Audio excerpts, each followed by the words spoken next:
तेलंगाना में एक और इंतखाबात की तैयारियां शुरू हो गई हैं। रियासती इलेक्शन कमीशन ने ग्रेटर वरंगल, खम्मम के अलावा 5 म्युनिसिपल इंतखाबात के लिए एलामिया जारी किया है। रियासती इलेक्शन कमीशन की रिपोर्ट के मुताबिक सिद्दीपेट, अचमपेट, चिरचिल्ला, कतबर और नगरेकल म्युनिसिपल इंतखाबात का एलामिया जारी हुआ है। आज से 18 अप्रैल तक दरख्वास्तें वसूल की जाएंगी। 19 अप्रैल को दरख्वास्तों की जांच होगी। दरख्वास्त वापस लेने की आखिरी तारीख 22 अप्रैल को होगी। 30 अप्रैल को वोटिंग होगी, जबकि 3 मई को वोटों की गिनती होगी। इसी दिन कामयाब उम्मीदवारों के नामों का भी ऐलान किया जाएगा।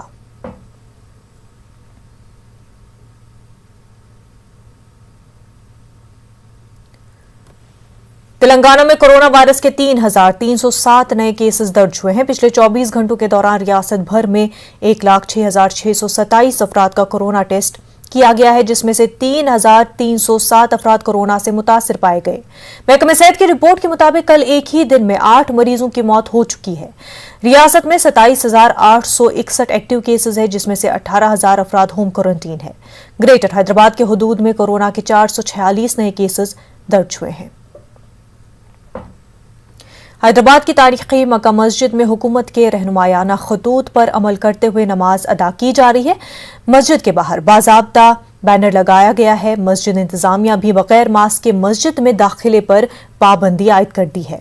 इसके अलावा इबादत के दौरान सोशल डिस्टेंसिंग मेंटेन करते हुए नमाज अदा की जा रही है। नमाज को आने वाले अफराद के लिए सैनिटाइजर का इस्तेमाल लाजमी है। मस्जिद इंतजामिया ने भी आवाम से ताउन की अपील की है। लोगों को जो हुकूमत के आर्डर है, जो उसके इंस्ट्रक्शन है, उस पर अमल करने की नमाज से पहले बाकायदा जो है स्पीकर में ऐलान करके और आने वालों के लिए मास्क का इंतज़ाम और समाजी फासला दूरी बरकरार रखना ये बेहद ज़रूरी है। और चूँकि लोग जो है हज़ारों की तादाद में नमाज में आते हैं, उनको ये पाबंद किया जाता है जो हुकूमत के आर्डर है उसको फॉलो करो और जो है यहाँ के इमाम साहब से हाथ मत मिलाइए। आप ख़ुद भी अच्छे रहिए, सेहत से रहिए और तमाम को भी जो है महफूज रखिए और जो हुकूमत के आर्डर है उसको फॉलो करिए और दुआ करिए कि सारी दुनिया से ये जो बीमारी आई है अल्लाह इसका ख़ात्मा करे और जो है मुल्क में खुशहाली, अमन और प्यार, मोहब्बत, भाईचारगी कायम रहे। अब हम लोग घर से बाहर निकल रहे, अब सहरी वहरी कर लेके मस्जिद आ रहे, हम लोग सैनिटाइज कर रहे, पूरा मस्जिद सैनिटाइज हो रही, हम लोग मास्क पहन रहे, पूरा गुड ऑलवेज गुड चल रहा। अल्हम्दुलिल्लाह मस्जिद में तो सब डिस्टेंस अच्छा करे, अंदर जाने से पहले मास्क भी लगा के भिजा रहे, समझो सब अल्हम्दुलिल्लाह अच्छा है जी। अब डिस्टेंसिंग प्रिकॉशंस बताए जा रहे हैं मैनेजमेंट की तरफ, सैनिटाइजर करो बोल रहे और मास्क लगाओ बोल रहे जी। अगर मान लो किसी तो अंदर अलाउ नहीं कर रहे, बाहर जाके मास्क, सामने मास्क ले लेना, मास्क लेके लगा लेगा। रियासत में कोरोना की बढ़ती वबा से निपटने के लिए रियासती हुकूमत संजीदा है। कोरोना वायरस की सूरत हाल पर बीआर के भवन में रियासती चीफ सेक्रेटरी की क़यादत में एक इजलास मुनक्किद हुआ। चीफ सेक्रेटरी सोमेश कुमार ने सरकारी और प्राइवेट हॉस्पिटल्स में कोरोना मरीजों के बेड्स को बढ़ाने का मशवरा दिया। चीफ सेक्रेटरी ने अजला में टेस्टिंग सेंटर्स और टीकाकारी बढ़ाने का कलेक्टर्स को मशवरा दिया है। इसी तरह कोरोना के गाइडलाइन पर सख्ती से अमलावरी का अहदेदारों को चीफ सेक्रेटरी ने हुक्म दिया है। चीफ सेक्रेटरी ने कोरोना की बढ़ती वबा को रोकने के लिए आवाम से भी ताउन की अपील की है।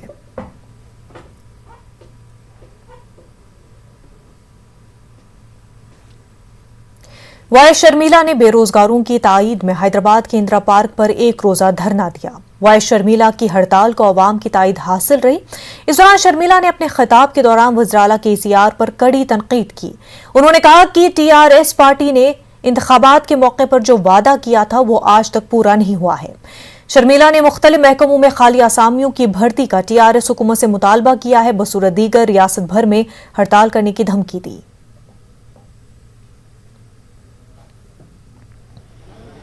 ప్రత్యేక రాష్ట్ర సాధనలో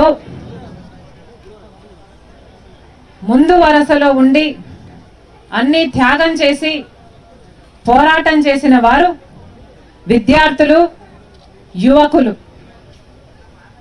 అలాంటిది ఈరోజు వాళ్ళు ఉద్యోగాలు లేక, వారి కుటుంబాలను పోషించుకోలేక, పెళ్లిళ్ళు చేసుకోలేక, 10 మందిలో తలెత్తుకొని తిరగలేక, ఆత్మాభిమానాన్ని చంపుకొని 40 లక్షల మంది ప్రభుత్వ నోటిఫికేషన్ల కోసం వేచి చూస్తూనే ఉన్నారు. వారిలో కొందరు నిరాశకు లోనై ఆత్మహత్యలు కూడా చేసుకుంటున్నారు. మొన్న సునీల్ నాయక్ అనే యువకుడు కాకతీయ యూనివర్సిటీలోనే ఆత్మహత్య చేసుకున్నాడు. ఇంత జరుగుతున్నా దున్నపోతు మీద వాన పడినట్టు కేసీఆర్ గారిలో మాత్రం చలనం లేదు. ఆ రోజు కేసీఆర్ గారు ఉద్యమం నాడు అన్న మాట, సందమామ లాంటి మన పిల్లలు చచ్చిపోతుండ్రు అని ముసలి కన్నీళ్లు కార్చారు కేసీఆర్ గారు. మరి ఈరోజు కేసీఆర్ గారి పాలనలోనే ఇంతమంది యువకులు సందమామ లాంటి పిల్లలు చనిపోతుంటే కేసీఆర్ గారికి కనిపించడం లేదా? లేకపోతే గడిలో తలుపులేసుకొని నిద్రపోతున్నారా? అసలు కేసీఆర్ గారు మీ ఛాతీలో ఉన్నది గుండె లేక బండరాయ? नागार्जुना सागर में जमहूरी अंदाज में इंतखाबात होते हैं तो कांग्रेस उम्मीदवार की जीत यकीनी है। तेलंगाना कांग्रेस पार्टी के इंचार्ज मणिकम टैगोर ने प्रेस कॉन्फ्रेंस के दौरान ये बात कही। उन्होंने कहा कि अब वक्त आ गया है कि तेलंगाना से खानदानी सियासत का खात्मा किया जाए। मणिकम टैगोर ने तेलंगाना पुलिस पर TRS पार्टी के एजेंट के तौर पर काम करने का इल्जाम लगाया। People are very determined to defeat Mr. Chandrasekhar Rao and his family rule in Telangana. Therefore, the Nagarjuna Sagar elections is going to be the beginning of the end of Chandrasekhar Rao's government in Telangana itself. We, Congress Party, feels that Sri Jana Reddyji's entry into the Assembly will pave way for not the 7th MLA for Congress Party, but it is going to be he is going to be the voice of democracy in Telangana Assembly itself. Because Mr. Chandrasekhar Rao has tried his best to kill the democratic processes in Telangana itself. Whichever opposition MLAs has got elected as opposition MLAs has been threatened and offered money, ministership, all other kind of illegal things has been done by Mr. Chandrasekhar Rao to show that they are 100+ MLAs.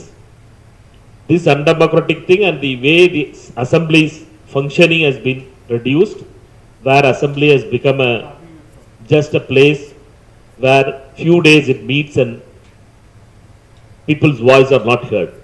So we feel that Mr. Jana Reddyji's entry into the assembly will pave way for to save the democratic process. Sangareddy में Telugu Desam party के जिला सदर जी भूपेश और मुख्तलिफ पार्टियों के leaders Harish Rao की क़यादत में TRS पार्टी में शामिल हुए हैं।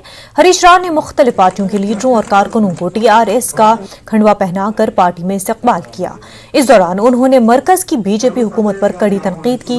हरीश राव ने कहा कि जब से बीजेपी मरकज पर इक़्तिदार में आई है तब से अशाए ज़रूरिया की कीमतें आसमान छू गई हैं। पेट्रोल डीजल की कीमतों में बेतहाशा इजाफा हुआ है। हरीश राव ने कहा कि बीजेपी रियासतों में 500 रुपए पेंशन और 6 घंटे बिजली सप्लाई की जाती है, जबकि तेलंगाना में 24 घंटे बिजली और 3000 रुपए पेंशन दिया जाता है।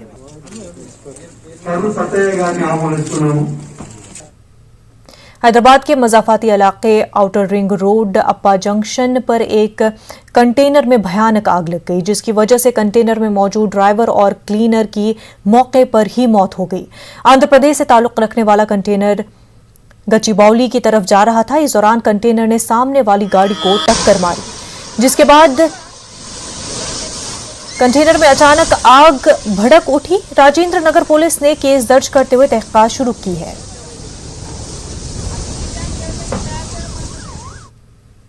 वक्त हो गया एक छोटे से ब्रेक का।